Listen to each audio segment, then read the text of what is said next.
Welcome to the Lesbian Book Club with Claire Lydon. Please enjoy the podcast from My Lesbian Radio.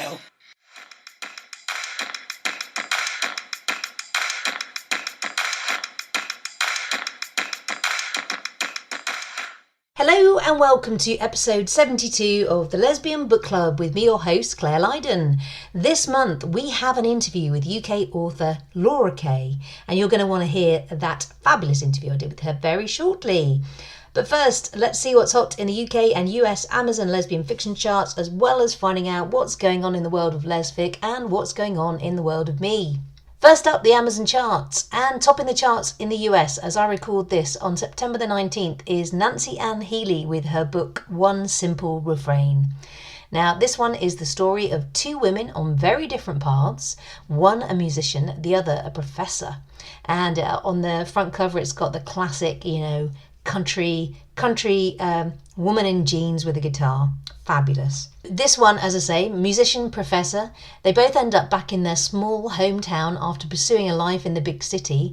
One of them via going back to tend to her dad's failing health, and the other one because she's got divorced and she's got a small child and needs some help.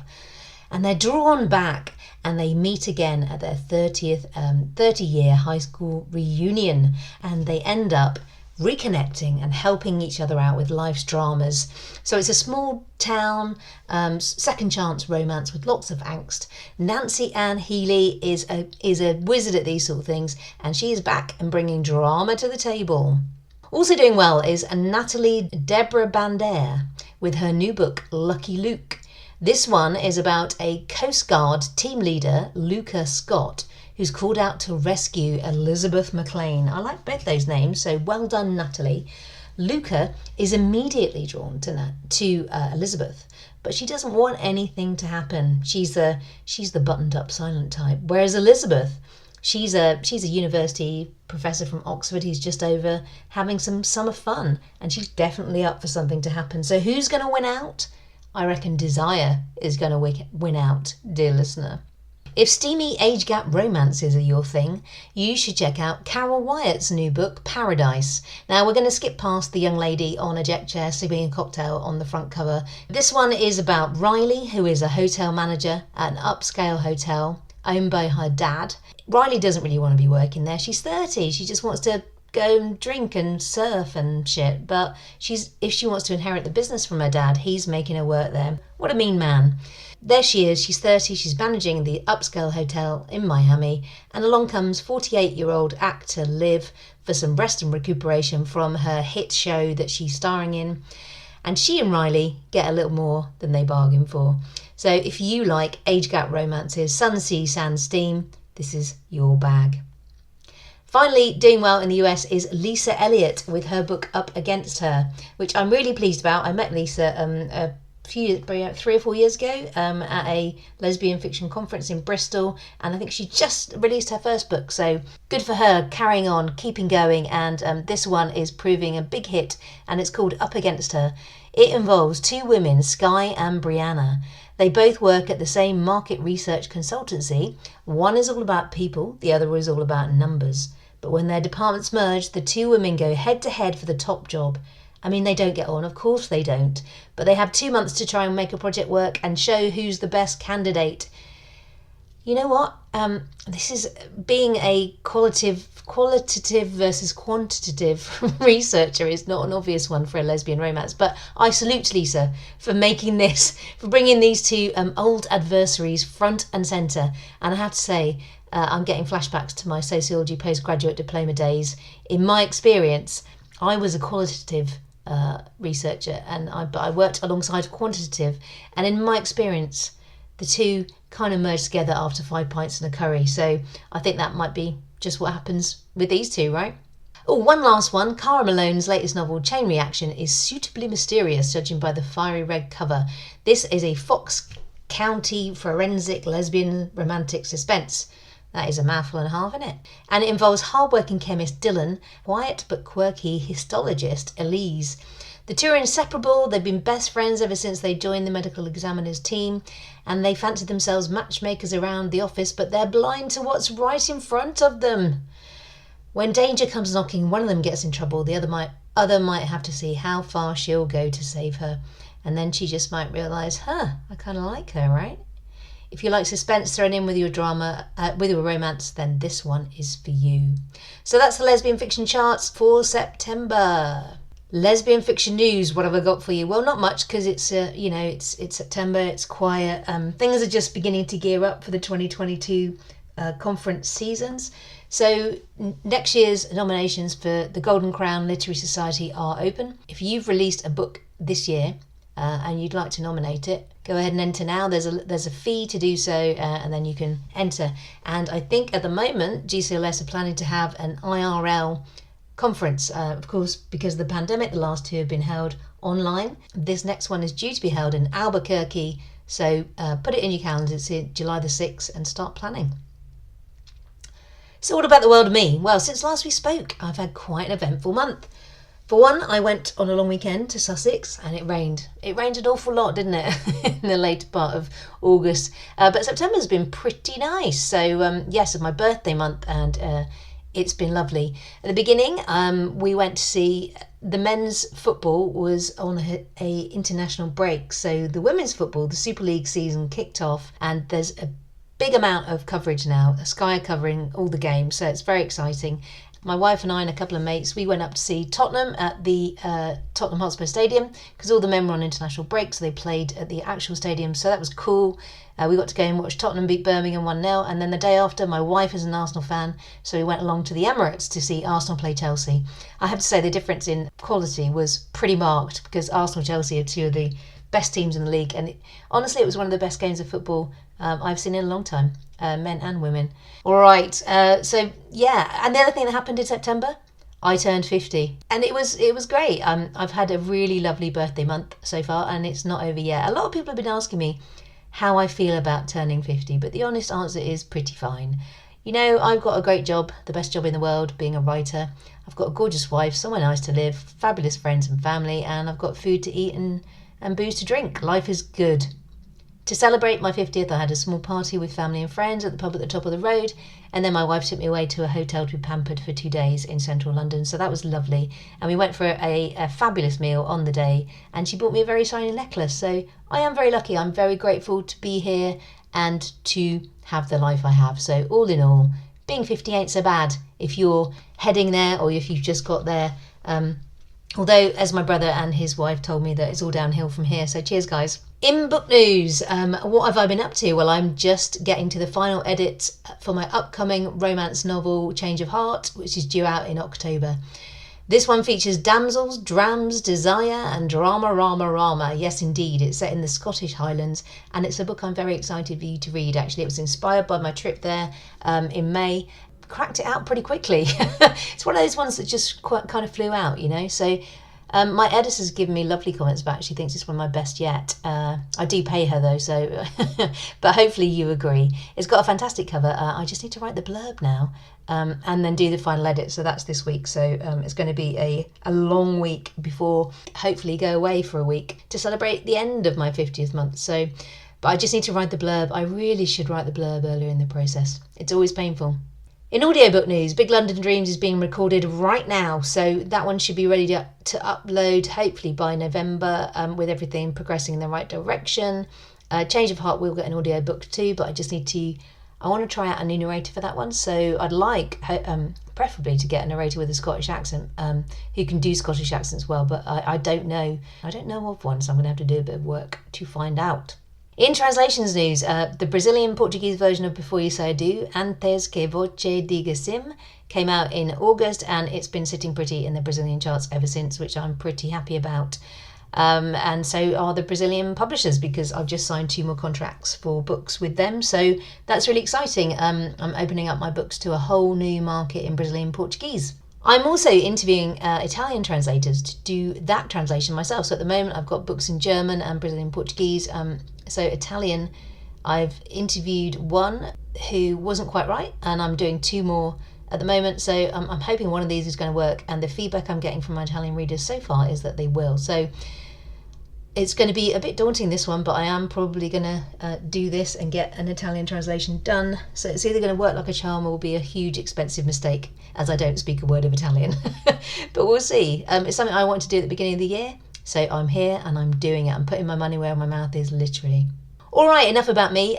Let's get on to the interview with the fabulous Laura Kay. I hope you enjoy.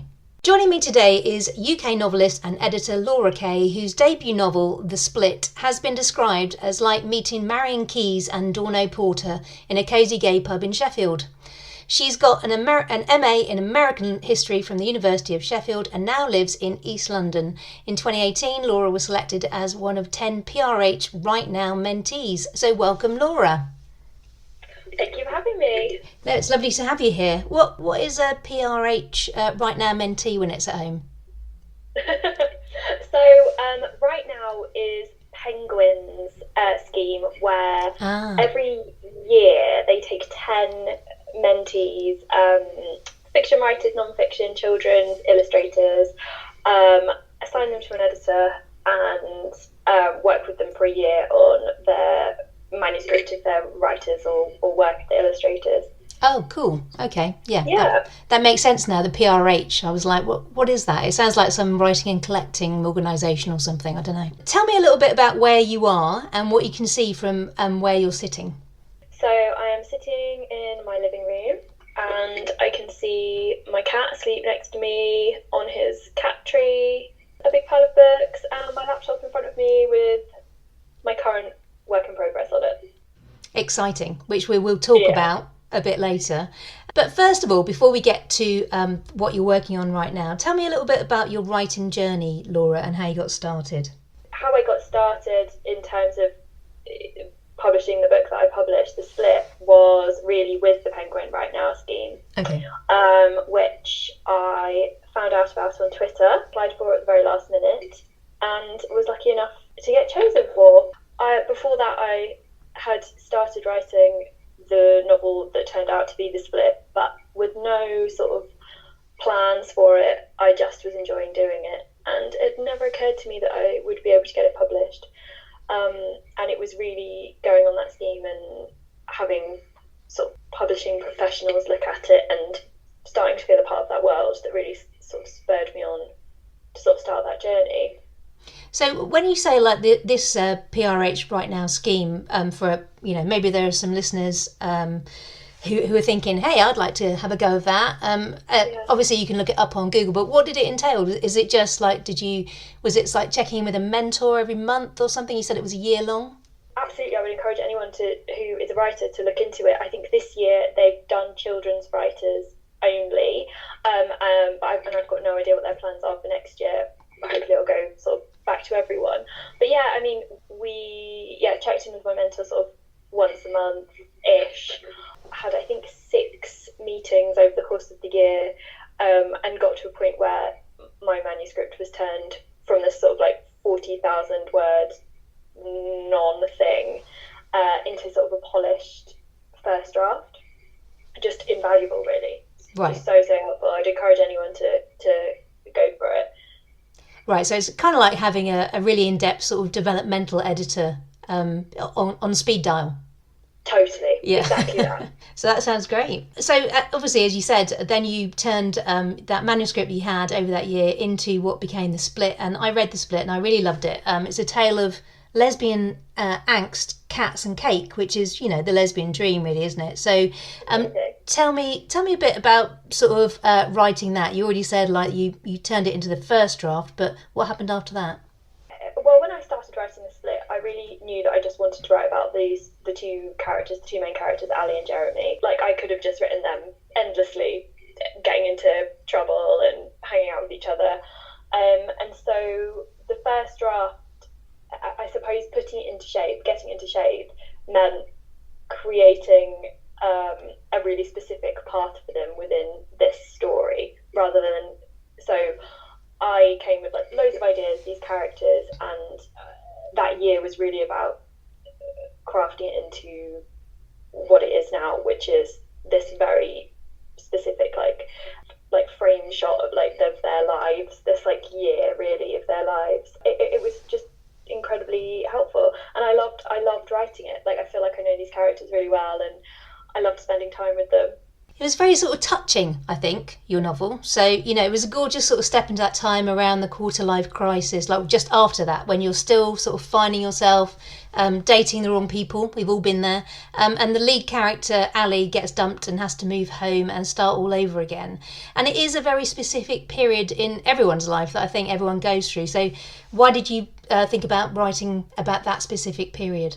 I just think it's a very formative time. I think when you get to the end of your 20s, and probably the end of any sort of decade, it feels like a time where you can decide to sort of stick with what you're doing or like switch. So you start to reevaluate perhaps the relationships that you've been in for several years, or the career that you found yourself in, and all these different paths that you've chosen to go down. And it just feels like a time where you're being like, am I really going to do this? Because if I stick with it, it feels like I'm sticking with it forever. Or is this the time that I'm going to make a change? So I knew that I really wanted to write about that time, but I also knew that I wanted to write about a character who was sort of forced into making those changes at that time. She probably would have carried on forever, and she was sort of thrown out of her comfort zone and into this new world that she had to navigate. I just think it's a really interesting time. No, I totally agree. And, I for one, I'm glad Ali went home, because then she escaped living on a houseboat. I know many people in London who've lived on houseboats, and no one's ever happy living on houseboats, are they? Well, I have a friend who lives on a houseboat, and she loves it. Oh, well, there you go. Yeah. And every time I go and visit her, I think, oh, maybe I could do this, and I absolutely could not. Yeah. Very definitely a land dweller. Yeah. Everyone I've ever known who lived on a houseboat always moans about the damp and the cold, and, that you just can't get warm. So I can imagine that's probably true. But apart from maybe your friend, she's the unicorn. So, so it's not as this book. I don't know if it's been marketed as a romance, but I thought it was more like about friendship and family with a dash of romance on the side. I especially love the relationship between Ali and Jeremy, and that was the seed of the idea. So was that intentional when you wrote it, to veer away from a traditional romance plot? To be honest, I didn't intend for it to be anything in particular. I intended to write about a friendship between a queer woman and a queer man. I knew that's what I wanted to write about, and about their lives together and their little world. But when I went into this, it was with sort of some degree of naivety, because I'd never worked in publishing before. It hadn't occurred to me that books were so specifically split into genres or targeted to such specific audiences. And so when I went into my first meetings with agents, and they said, and who do you see this fitting with? And like, where specifically would this like fit in this, and blah, blah, blah. And this all became these conversations. I was like, oh, I've got no idea. Like, I literally just wrote the book that I wanted to write and enjoyed, and that I thought that my friends might want to read and that they would enjoy. And it hadn't occurred to me to split it into a genre or like a category of book. And so it's been quite eye-opening, and it certainly has made me consider that much more with going forward and the books that I'm working on now. I don't know whether that's a good thing or not really, but no, I mean, I truly just wanted to write about a friendship, and that's what I did. And then the romance elements sort of came in naturally. I knew that I wanted there to be romance for Ali, just because. That is really interesting, and also I agree that it is a shame that books have to be stuck into different genres. But it is the world. It is the world we live in, isn't it? Whenever I say to people I write lesbian romance, they always assume that you have to be a lesbian to read it, and I'm just like, well, no, I don't just read lesbian romance, honestly. Yeah, I know. Yeah, it's a bit crazy. Yeah. The book is also an ode to Sheffield, which you don't get very often. I'll be honest. You went to university there, and you obviously have a great affection for the city. So, again, was that the intention to set it there, or was that a decision you made as you went along? I knew I wanted to write about Sheffield, and I do have a great affection for Sheffield. I love it, and go back as often as I can, and still have a lot of friends there. And sort of when I was writing the book and I running, Sheffield lends itself very well to that because it's a horrible city to run in, like really awful and very hilly and always like a bit cold and windy, and I thought that would be a perfect location for Ali and Jeremy to have to tackle a half marathon. You've got a cruel streak, clearly. Right. Did you do some running when you were in Sheffield? I did, and it's really awful. I used to live in a house at the top of a hill that had a handrail on because it was so steep. And that would be the end of my run, and it was just truly horrendous. And my wife ran the Sheffield Half Marathon a few years ago and cried when she finished because it was so bad. Which it turned out to be a great inspiration. Yes. For me. So worth it. Yeah, I can see where the inspiration came from. I went to Sheffield once, and when I was at university, I went to university at Keele in the Midlands, so we went to Sheffield a couple of times, but I don't remember it that much because there might have been a bit of alcohol. But I used to live in Bath, and that too is hilly, and running there was a nightmare. I tend to run in London when I do run. And have you ever done the Pride 10K at Victoria Park? Because that is the flattest. I have. Yeah, isn't that the flattest run ever? It is. Oh God, that's really fun. I haven't done that for years. No, I did it probably about 10 years ago, and came in under an hour, and I was so thrilled. I've never repeated it because I thought, one and done. Never going to do better than that. 100%. Quit while you're ahead. Yeah. So getting back to the book, as I said, it's a really sort of cosy, gentle, comforting, touching read, but it's also got a strong streak of comedy flecked through it. So was writing comedy something that came easy to you, or was that something you worked on over the course of writing the book? That's just naturally how I wrote it, and I feel like that's the thing that I had to work on the least. If I could have just written a whole book where it was just dialogue between Ali and Jeremy, which is I feel like where a lot of the humour comes from, I'd have been happy to do it. And it was sort of building the rest of it around them and their sort of jokes with each other that I had to work harder on. And I'm honestly thrilled that people have enjoyed the humour in the book, because when I started writing it, I really just wanted to write something that I thought would make my friends laugh. It has, but it's also sort of reached so many more people, and it's the best thing ever. Yeah, no, I mean, that is lovely when you get, all the reactions from people you don't know. That's it's amazing. No. Yeah.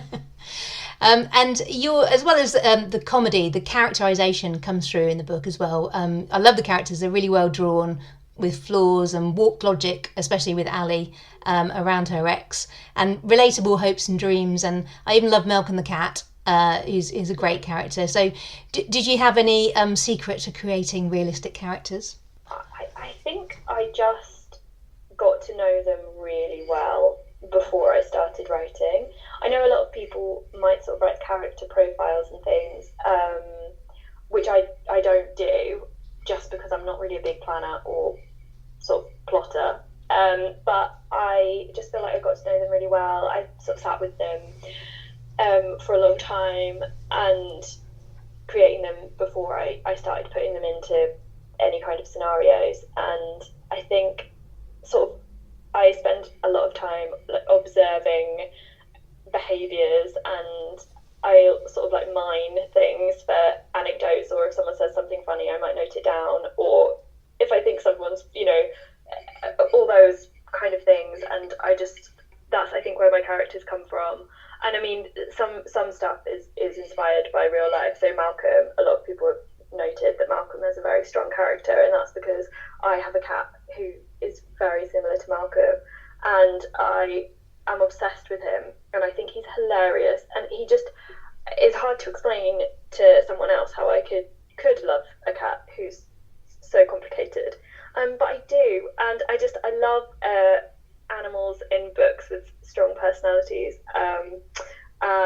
so I'm so glad that Malcolm has sort of resonated with so many people. Yeah.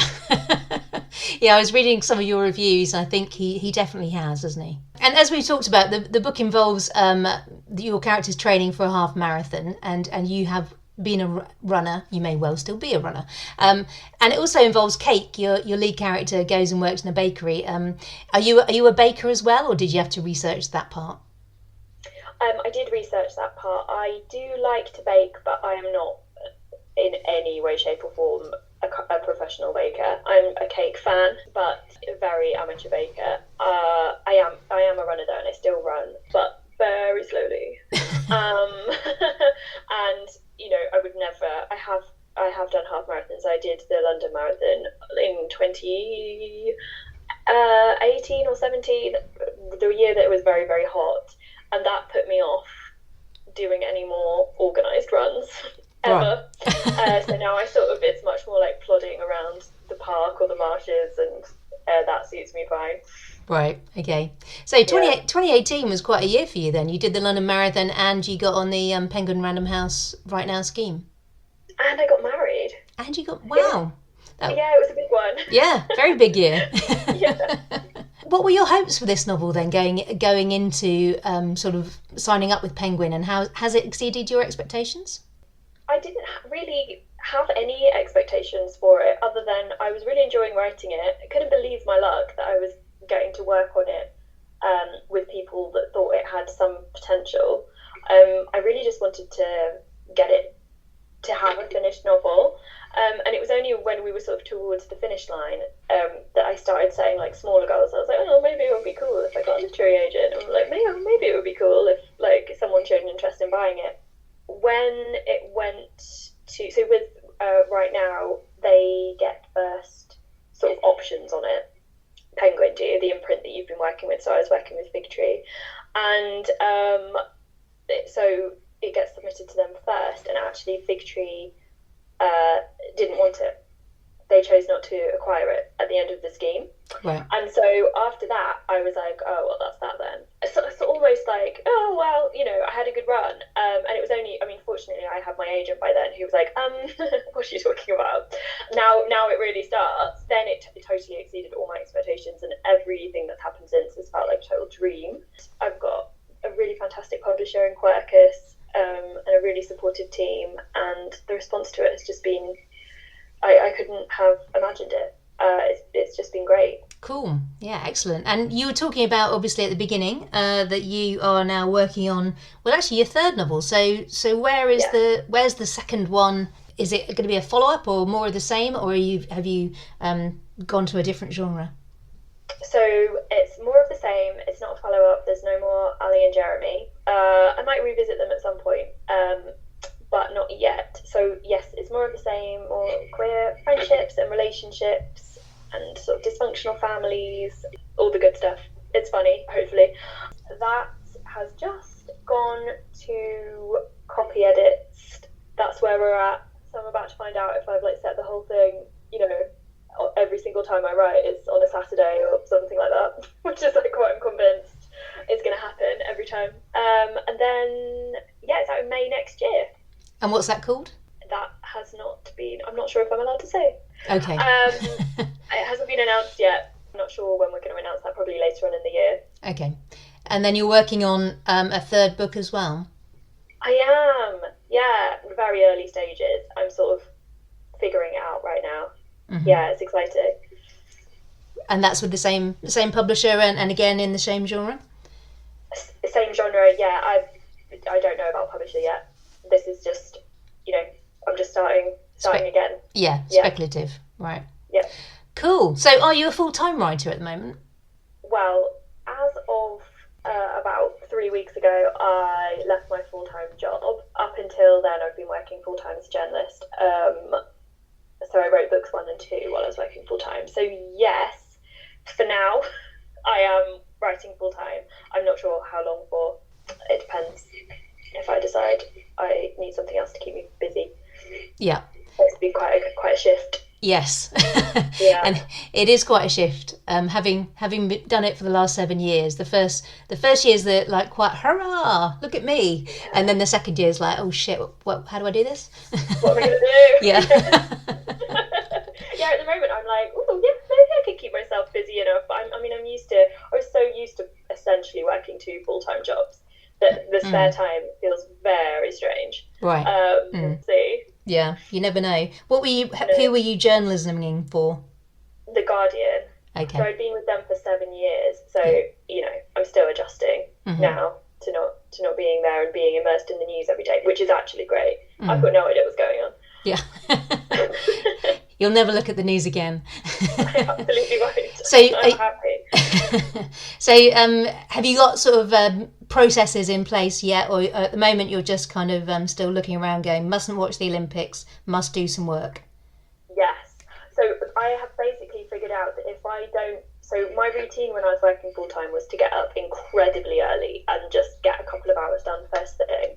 And I've sort of figured out that if I don't do that now, chances are I'm not going to do anything all day. So I'm still getting up very, very early and working first thing. And I think that's quite common. I think a lot of writers can only work first thing, or at least they can only write first thing before all the rest of the noise comes in. I think it is, yes. I've interviewed a lot of people, and most people are like that. I'm not. I do it afternoons and evenings, but I've always been that way. So, yeah, you just have to find what's right for you. What's your favourite thing about writing and your least favourite? My favourite thing about writing, I love creating new worlds and sort of living in them. I think I was talking about this the other day, and someone said, how do you make sure that you can sit down every day and write? Like, what makes you sit down at your desk? And I said, I create worlds that I enjoy spending time in, and characters that I enjoy spending time with, and I love that, and I love spending time with them and figuring them out. And yeah, I truly enjoy that bit. And when you sit down and you find that you're in the flow of it, there's nothing like it. And then I suppose my least favourite thing is, the exact opposite of that. When you sit down and there's nothing coming and you write 1,000 words and you read them back and you're like, well, that's rubbish. What was the point of that? And you have to delete them. It all feels like a waste of time. And I think because you're there by yourself, it's quite easy to get in your head and think, this is, I shouldn't be bothering with this, blah, blah, blah. And it's different, when you're in an office with a ton of people, you can easily get yourself out of your head. But because it's a sort of solo pursuit, you have to sort of tackle that by yourself. Although that's where, online communities and stuff sort of really help. And by that, I mean scrolling through Twitter. Yes. And screaming into the void. As far as the worst thing about it goes, there are very few negatives. I think I feel very lucky to be able to do it. Yeah, absolutely. And have you learned anything about yourself and your writing during lockdown? Honestly, no. I don't think I really learned any lessons from lockdown, other than sort of plowing through it. I think I felt very, very lucky that I had something to go into that wasn't the real world. I just was super grateful to be able to lose myself in somewhere else for a while, and I don't know what I would have done without it. In lockdown 1, I wrote the whole of my second novel because it just gave me a purpose. I don't know what I would have done otherwise. And then by lockdown 2, I just lost all my motivation and was like, what's the point? I can't do anything. I was very glad that I pretty much got it done by then, because I don't know if I'd have had a deadline that I could have done it. I think that was very common, wasn't it? Lockdown 1, everyone was very gung-ho. Yeah. Absolutely. And everyone was baking bread and doing online exercise classes and all of that stuff where you're like, oh, we're all in this together. And then lockdown 2 is just like, oh no. Yeah, no, the shop's out of chocolate. We're not all in this together, are we? No. Absolutely not. Yeah, just close the blinds and wait for it to be May. Yeah. I'm looking very to lockdown 2. So, final question. If you could be the love child of any two writers, alive or dead, who would you choose and why? I feel a lot about this question because I've never been asked this before. I wrote down a few people, and given that this is a fictional scenario, I feel like I could be the love child of multiple people. It is 2021 after all. Yeah, you definitely can. A commune. Okay. That's right. Yeah, they raised me together. Yeah. I wrote Helen Fielding, who I think is a genius, and David Sedaris, who I would like to be a sort of distant parent, because I feel like that might not be value his strength, but I'd like to inherit his comedy genius. Okay. And then I also wrote down Marianne Keyes, because I love her and I think her books are genius, and Dave Nichols for the same reason. And I think if I could just inherit a little bit of all of their skills and strengths, I'd be a very happy love child. Yeah, definitely. I think there's all great choices, and for pretty obvious reasons as well. Thank you. Yeah. So tell us, Laura, where can listeners find out more about you? So I am on Twitter, more than I should be, on Laura Eliza K, and Instagram at Laura EK, and my novel is The Split, and you can buy it everywhere. And I don't know when this is going out, but it's 99p on Kindle at the moment for the whole of August. Right, it'll probably be going out in September, so... forget about it. Yeah. $2.99 on Kindle, and that's a fair price. Yeah, very fair price. Everybody rush out and buy it now. So thank you so much for this, Laura. It's been really fabulous catching up. Oh, thank you so much for having me on. That's the end of this Lesbian Book Club. So this is me, Claire Lydon, signing off. If you'd like to find out any more about me or my books, just head on over to my website at www.clairelydon.co.uk. And while you're there, you can sign up for a free lesbian romance by filling in your email in the box at the top of the page. My books are also available anywhere books are published or streamed: Amazon, Kobo, Barnes & Noble, Apple, Google, Bella Books, Ilva Publishing, and direct from me on my website. Again, that's www.clairelydon.co.uk. And there's always a bargain to be had.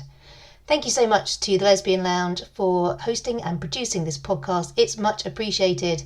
And join me next month when I'll be having some more hot book club action. See you then.